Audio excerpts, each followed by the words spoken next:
चीज का तुमको घमंड होगा, जिस चीज का तुमको अहंकार होगा, वो सबसे पहले खींची जाती है, सबसे पहले छीनी जाती है।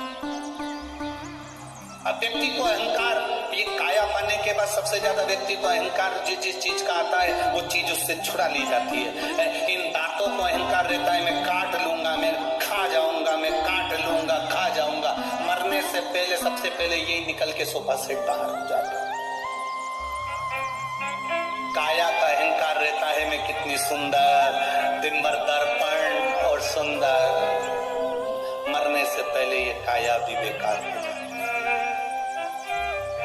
काल का अहंकार होता है तो सीवर वाले महाराज के भी चले गए।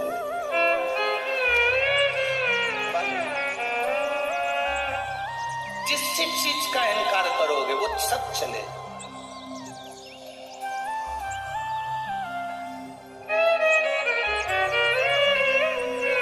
धन का अहंकार करा, धन चले जाए।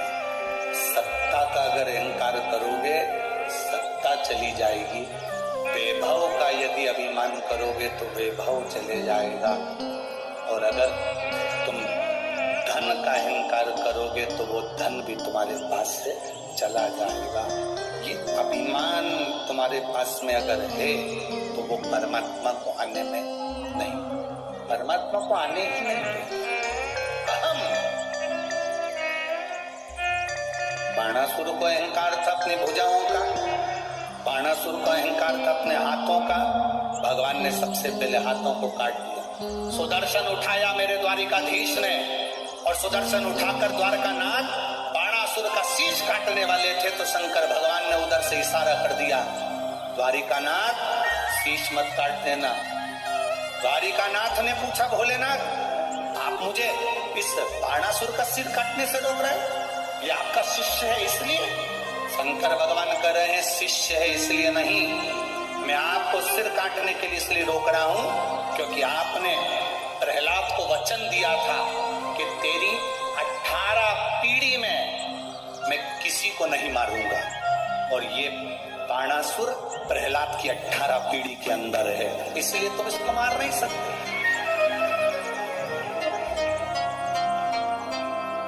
ये प्रहलाद की 18 पीढ़ी के अंदर है, तुम इसे मारोगे नहीं, तुम इसे मार नहीं,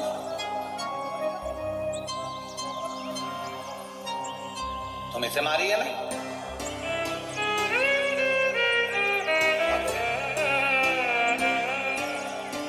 द्वारिकानाथ ने अपने सुदर्शन चक्र को वापस लिया, द्वारिकाधीश ने अपने सुदर्शन चक्र को वापस लिया।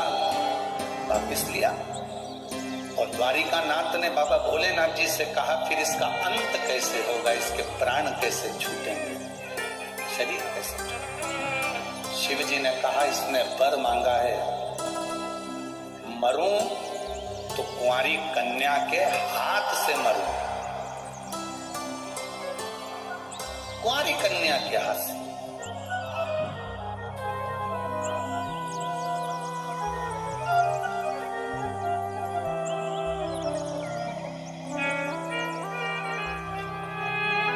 अगर ये मरेगा तो कुंवारी कन्या के हाथ से मरे, तो रुको अभी समय आएगा।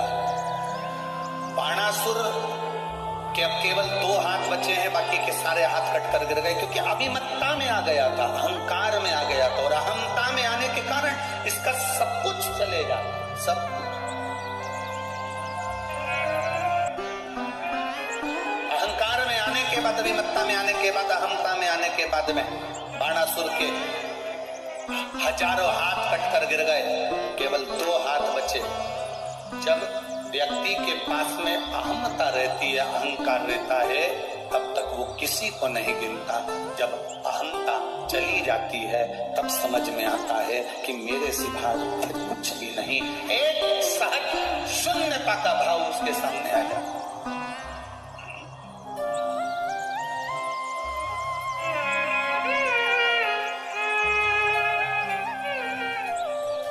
शून्यता का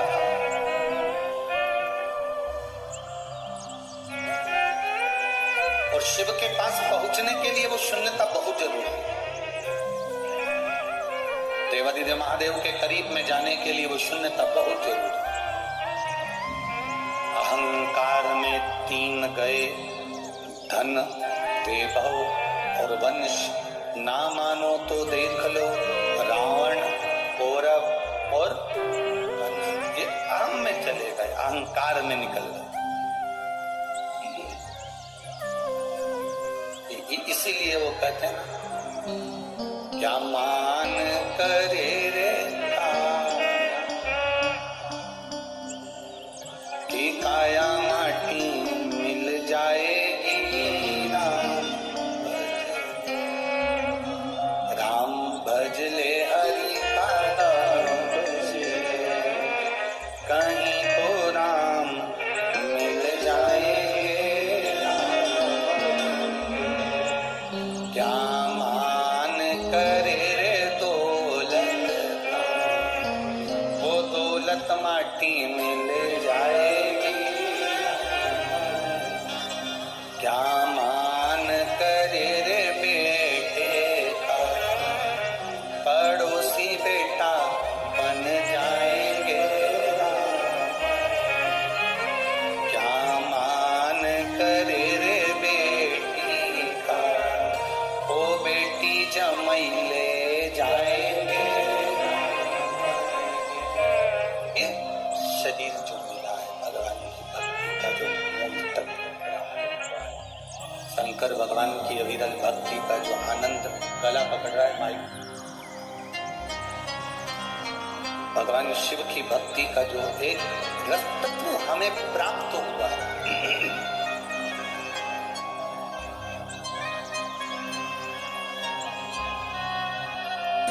अहंता से परे हो जाओ। बाणासुर के हाथ कट गए, फिर भी इसका अहंकार समाप्त नहीं हुआ। कभी कभी रस्सी जल जाती है और उसका बल नहीं जाता।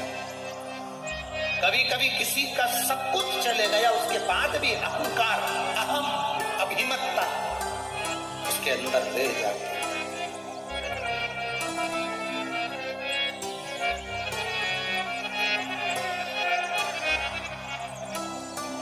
वैभव गया, सत्ता गई, राजपाट गया, उसके बाद भी अहंकार उसके अंदर, अहम। बाणासुर ने अपने क्षेत्र में जितने भी, बाणासुर के क्षेत्र के अंदर जितने भी, बाणासुर को मालूम था मेरी मृत्यु कुंवारी कन्या के हाथ से होगी, तो बाणासुर के क्षेत्र में जितनी कन्याओं का जन्म होता था,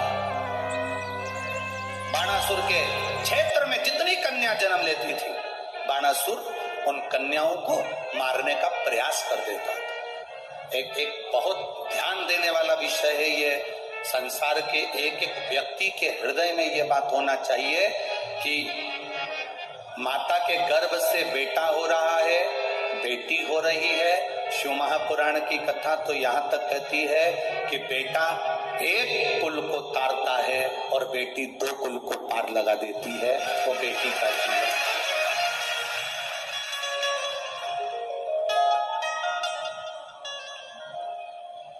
गर्भ में आने वाली बेटियां, गर्भ में आने वाली संतान, गर्भ से जन्म लेने वाली बेटियां, अगर इस गर्भित बेटी को, शिव महापुराण की कथा कहती है, गर्भ में रहने वाली बेटी को जो गर्भ में मरवा देता है, भ्रूण हत्या करवा देता है, गर्भस्थ कन्या को या कुंवारी अवस्था में उस बच्ची पर कोई गलत प्रहार करता है, छोटी सी कन्या पर गलत दृष्टि देता है, छोटी सी कन्या के साथ अगर कोई गलत कर्म करता है, शिव महापुराण की कथा कहती है कि उस व्यक्ति को बार बार पृथ्वी पर जितनी बार वो जन्म लेगा, जितनी बार वो जन्म लेगा, उतनी बार उसको अधोगति में तड़प तड़प कर, रोग ग्रसित होकर मरना ही पड़ता है।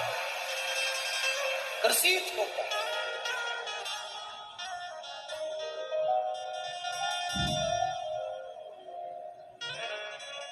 इतनी सारी माताएं बैठी हुई है, आप अपने घर का अंदाजा लगा कर देखिएगा।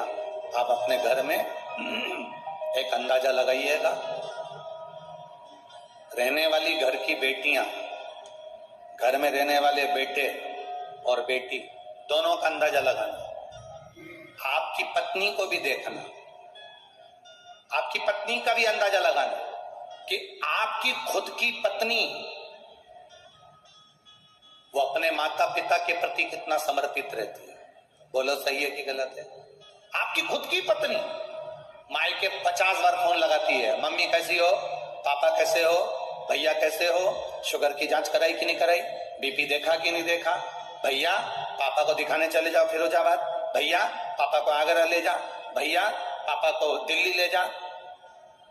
तुम्हारे खुद की पत्नी को देखना, वो स्वयं अपने माता पिता के प्रति कितना सम्मान रखती है, उसके माता पिता के प्रति कितना आदर, उसके माता पिता के प्रति कितनी जागरूक होती है। खुद की पत्नी को देखो।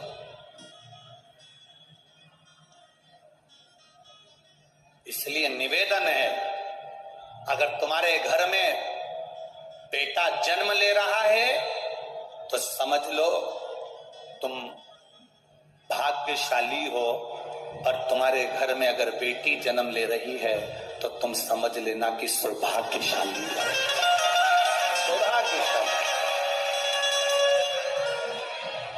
अगर बेटी का जन्म हो रहा है, किसी कुंवारी कन्या का, किसी कुंवारी बेटी का, किसी छोटी सी कन्या पर अगर आप गलत दृष्टि दे रहे हो, तुम छोटी सी कन्या पर अपनी गलत विचार रख रहे हो, छोटी सी कन्या पर गलत दृष्टि दे रहे हो, किसी कन्या के लिए तुम निंदा, 4 निंदाओं को वर्जित किया गया है। ठीक है, बहुत ध्यान देना आज की कथा का, ये सूत्र अपने अंदर उतार कर रखना। 4 निंदाओं को वर्जित किया गया।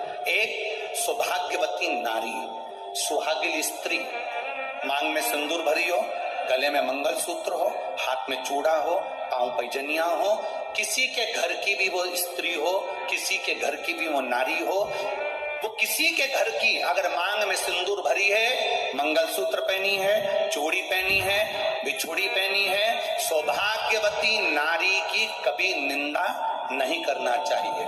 दूसरी, गर्भवती नारी, किसी नारी का गर्भ है, गर्भ धारण करने के बाद उसका उदर, उसका पेट अधिक दिख रहा है, कम दिख रहा है, गर्भवती नारी हॉस्पिटल जा रही है, मार्ग से, रास्ते से, रोड से निकल कर जा रही है, उस गर्भवती नारी को देखकर कभी अपशब्द मत कहना, कभी निंदा मत करना। 4 निंदाओं को वर्जित बताया है कि 4 निंदा करने वाले व्यक्ति की दशा क्या होती है, वो भी आपको वर्णन कर रहा है। पहली, सौभाग्यवती नारी। दूसरी, बोलते जाओ जल्दी से, गर्भवती नारी। तीसरे नंबर पर कहा गया रोगीला व्यक्ति। रोग, कोई आंख से अंधा है, कोई नहीं समझ पाता, कोई मंद बुद्धि है, कोई विचार से छिन्नित है, कोई अपने ठाट में रह रहा है, हमें नहीं निंदा करना, रोगीला, उसकी भी निंदा नहीं करी।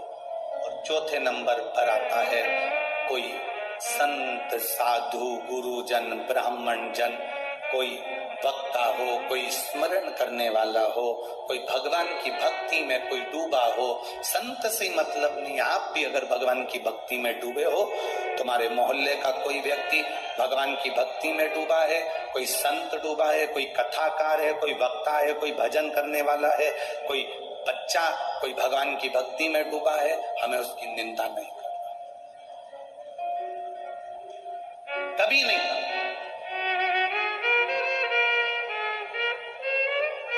आज के जमाने में व्यासपीठ पर बैठकर लोग एक दूसरे की निंदा करते रहते हैं, कई लोग, और वहां सुनने वाले भी बैठे रहते हैं। उस समय पर खड़े होकर बोलना चाहिए आपको कि महाराज जी, हम यहाँ निंदा सुनने नहीं आए, हम यहाँ भगवान की कथा सुनने के लिए आए। व्यासपीठ पे बैठकर लोग दिन भर निंदा करते हैं, उस महाराज जी ने ऐसा बोला तो उसकी निंदा कर दी, उस महाराज जी ने ऐसा बोला तो उसकी निंदा कर दी। हम 3 घंटे का समय निकालकर अपने घर से चलकर कथा को सुनने के लिए आए हैं, किसी कथाकार की या किसी वक्ता की या किसी संत की निंदा सुनने के लिए नहीं आए। आप संत की